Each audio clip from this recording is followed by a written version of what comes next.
ఈ నెల 27 నుంచి జరగబోయే ఇండియా వర్సెస్ శ్రీలంక 3 మ్యాచ్ల T20I series top 5 battles. Battle number 1 Mohammed Siraj versus Sri Lanka. ఇప్పటివరకు మొహమ్మద్ సిరాజ్ శ్రీలంక పైన ఏకంగా 9 వికెట్లు తీశాడు. అందులో అయితే ఏషియా కప్లో అయితే వేసిన 10 ఓవర్లలో 6 వికెట్లు తీసి కేవలం 21 రన్లు ఇచ్చాడు, అది కూడా ఫైనల్స్లో. ఇక రీసెంట్గా జరిగిన ఓడే వరల్డ్ కప్లో కూడా 3 వికెట్లు తీసి 40 రన్లు ఇచ్చి శ్రీలంకని మొదటి ఇన్నింగ్స్లో ఆల్అౌట్ చేయడానికి ముఖ్య పాత్ర పోషించాడు. కానీ ఇందులో సర్ప్రైజింగ్ థింగ్ ఏంటంటే శ్రీలంకకు అగెనెస్ట్గా సిరాజ్ ఇంతవరకు ఏ ఒక్క T20 మ్యాచ్ కూడా ఆడలేదు. For the first time Siraj అయితే శ్రీలంకకు అగెనెస్ట్గా T20 మ్యాచెస్ ఆడబోతున్నాడు. కాబట్టి ఈ మ్యాచ్లో అయితే ఇతడు డెఫినెట్లీ ఏ ఓడిఐస్ మ్యాచ్లో ఎలాగైతే పర్ఫామ్ చేశాడో ఈ T20 మ్యాచెస్లో కూడా అంతకన్నా మంచి పర్ఫార్మెన్స్ అందించి టీమిండియాని గెలిపిస్తాడని నాకైతే చాలా నమ్మకాలు ఉన్నాయి. ఎందుకంటే ఓడే మ్యాచెస్లో ఏ ప్లేయర్స్ని అయితే అవుట్ చేశాడో అదే ప్లేయర్స్ ఈ T20 మ్యాచ్లో కూడా ఉన్నారు శ్రీలంక తరఫున. అందుకే సిరాజ్ అయితే ఈజీగా వీళ్ళందరినీ అవుట్ చేయగలడని నాకు అనిపిస్తుంది. Battle number 2 Hardik Pandya versus Dasun Shanaka. Hardik Pandya అయితే మనకి ఇప్పటివరకు ఒక బిగ్ హిట్టర్గా తెలుసు, కానీ ఆ బిగ్ హిట్టర్ని దర్శన్ చానక ఏకంగా 3 ఇన్నింగ్స్లో 3 సార్లు అవుట్ చేసి పడేశాడు. దర్శన్ చానక అందరిలాగా ఎక్కువ ఎక్స్ప్రెస్ పేస్ వేయలేడు, అలానే అతడు స్పిన్నర్ కూడా కాదు. అతడు మీడియం పేస్తో అతడికి ఉన్న ఎన్నో వేరియేషన్స్ను తీసుకొచ్చి బ్యాటర్లందరినీ ముప్పు తిప్పలు పెడుతూ ఉంటాడు. ఆ ముప్పు తిప్పలకి హార్దిక్ పాండ్యా ఏకంగా 3 సార్లు దొరికేశాడు. కాబట్టి ఇతడైతే హార్దిక్ పాండ్యా పైన ఒక టాప్ హ్యాండ్ అయితే ఉండవచ్చు.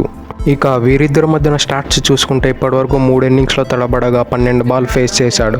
ఆ 12 బాల్లలో 13 రన్లు మాత్రమే స్కోర్ చేయగలిగాడు. స్ట్రైక్ రేట్ చూస్తే 108గా ఉంది, యావరేజ్ చూస్తే 4.3గా ఉంది. అలానే 3 సార్లు అవుట్ చేశాడు దర్శన్ చానక హార్దిక్ పాండ్యాని. Battle number 3 captain Surya versus Wanindu Hasaranga ex captain. వీళ్ళిద్దరైతే వనిందు అసరంగకి అయితే ఇండియా పైన మంచి రికార్డ్స్ ఉన్నాయి. 2019లో ఇండియాకు వచ్చినప్పుడు వనిందు అసరంగ అప్పుడు యంగ్స్టర్, అప్పుడైతే బ్రిలియంట్ బౌలింగ్ చేసి విరాట్ కోహ్లీ లాంటి దిగ్గజ ప్లేయర్ని కూడా చాలా స్ట్రబుల్ చేశాడు. కానీ సూర్యకుమార్ యాదవ్ అయితే తన్ని ఉతికి ఆరేసాడు. ఇతడైతే మెయిన్లీ సూర్యకుమార్ యాదవ్ వెపన్ అయిన స్వీప్ షాట్తో ఇతన్ని చాలా ఇబ్బంది పెట్టేశాడు, ఇతన్ని లైన్ సెట్ కాకుండా. అలానే సూర్యకుమార్ యాదవ్ స్పెషాలిటీ ఏమిటంటే out side the off stump వేసినా కూడా అతడు కవర్స్ పై నుంచి ఈజీగా షాట్లు ఆడగలడు. కాబట్టి తన్ని చాలా ఇబ్బంది పెట్టేశాడు వనిందు అసరంగ సూర్యకుమార్ యాదవ్ని. ఇక వీరిద్దరి మధ్యన స్టాట్స్ చూసుకుంటే ఇప్పటివరకు 3 ఇన్నింగ్స్లో తలపడగా అందులో 33 బాల్ ఫేస్ చేశాడు. ఆ 33 బాల్లలో ఏకంగా 54 రన్లు రాబట్టగలిగాడు. యావరేజ్ చూస్తే 54గా ఉంది, స్ట్రైక్ రేట్ చూస్తే 163గా ఉంది. అలానే వనిందు అసరంగ సూర్యకుమార్ యాదవ్ అని ఒకసారి అవుట్ కూడా చేశాడు. ఈ స్టాట్స్ని అయితే మనం నమ్మడానికి లేదు ఈ మ్యాచ్లో, ఎందుకంటే సూర్యకుమార్ యాదవ్ ఒక కెప్టెన్గా మారిపోయాడు. సూర్యకుమార్ యాదవ్ కెప్టెన్సీని ఒక ప్రెజర్గా తీసుకుంటే చాలా ఇబ్బంది పడతాడు. అలానే సూర్యకుమార్ యాదవ్ ఒక కెప్టెన్సీని ఒక ప్లెజర్గా తీసుకుంటే అతనిలో కొత్త సూర్యకుమార్ యాదవ్ని కూడా మనం ఎక్స్పోజ్ చేయవచ్చు. Battle number 4 Rinku Singh versus Matheesha Pathirana. వీరిద్దరూ ఎంత డెడ్లీ ప్లేయర్స్ అని నేను ప్రత్యేకంగా చెప్పలేక్కర్లేదు. డెప్త్ ఓవర్స్లో అయితే ఎవరికి వారే సాటు. మతీష పత్రానా అయితే అతడి షార్ప్ యార్కర్స్తో ప్రతి బ్యాటర్ని ముప్పు తిప్పలు పెట్టేశాడు ఐపీఎల్స్లో. రింకు సింగ్ కూడా అతడి పవర్ హిట్టింగ్తో ప్రతి బౌలర్ని చుక్కలు చూపించాడు. కానీ వీరిద్దరు అయితే ఇంతవరకు ఇంటర్నేషనల్ మ్యాచెస్లో ఎక్కడ తలపడ్లేదు, ఓన్లీ ఐపీఎల్లో అయితే తలపడ్డారు. అది కూడా ఒకే ఒక ఇన్నింగ్స్లో తలపడి 21 బాల్ ఆడితే 23 రన్లు స్కోర్ చేయగలిగాడు. యావరేజ్ చూస్తే 23గా ఉంది, స్ట్రైక్ రేట్ చూస్తే 109గా ఉంది. ఇంతవరకు మతీష పత్రానా అయితే ఒకసారి కూడా అవుట్ చేయలేదు.